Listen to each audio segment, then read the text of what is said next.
वक्फ amendment bill JPC committee बनाई थी, जिसमें हमारी पार्टी ने पहले ही कहा था कि सरकार की नीयत और नीति दोनों ही सही नहीं है।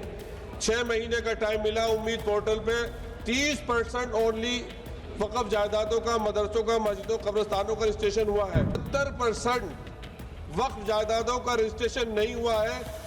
ऐसा लगता है कि आर्टिकल 25 और 26 को खत्म कर दिया गया है और मुसलमानों की जिंदगी हमारे प्यारे वतन में ही तंग कर दी गई है।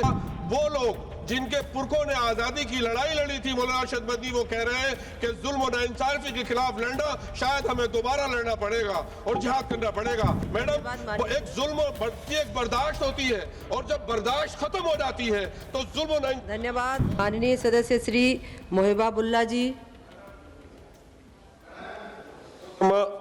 स्पीकर साहिबा, मैं आपके तवज्जुह से एक बहुत ही अहम मुद्दे की तरफ आपकी तवज्जो दिलाना चाहता हूँ।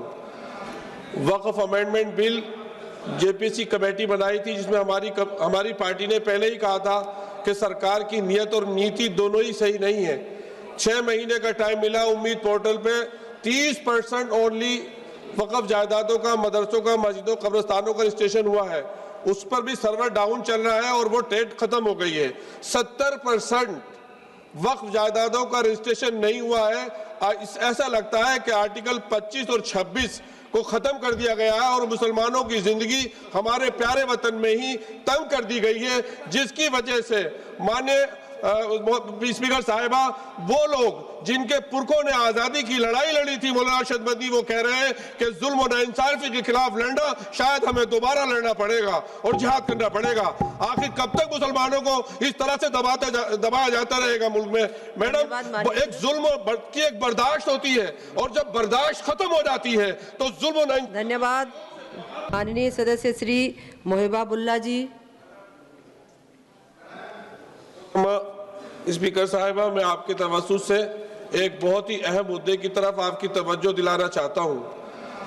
वक्फ अमेंडमेंट बिल जेपीसी कमेटी बनाई थी, जिसमें हमारी पार्टी ने पहले ही कहा था कि सरकार की नीयत और नीति दोनों ही सही नहीं है। 6 महीने का टाइम मिला। उम्मीद पोर्टल पे 30% ओनली वक्फ जायदादों का, मदरसों का, मस्जिदों, कब्रिस्तानों का रजिस्ट्रेशन हुआ है। उस पर भी सर्वर डाउन चल रहा है और वो डेट खत्म हो गई है। 70% वक्फ जायदादों का रजिस्ट्रेशन नहीं हुआ है।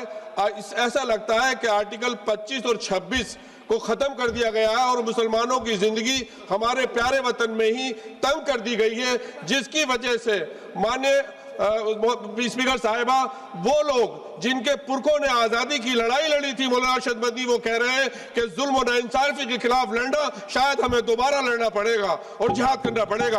आखिर कब तक मुसलमानों को इस तरह से दबाया जाता रहेगा मुल्क में? मैडम, एक जुल्म की एक बर्दाश्त होती है और जब बर्दाश्त खत्म हो जाती है तो जुल्म। धन्यवाद। Subscribe to One India and never miss an update. Download the One India app now.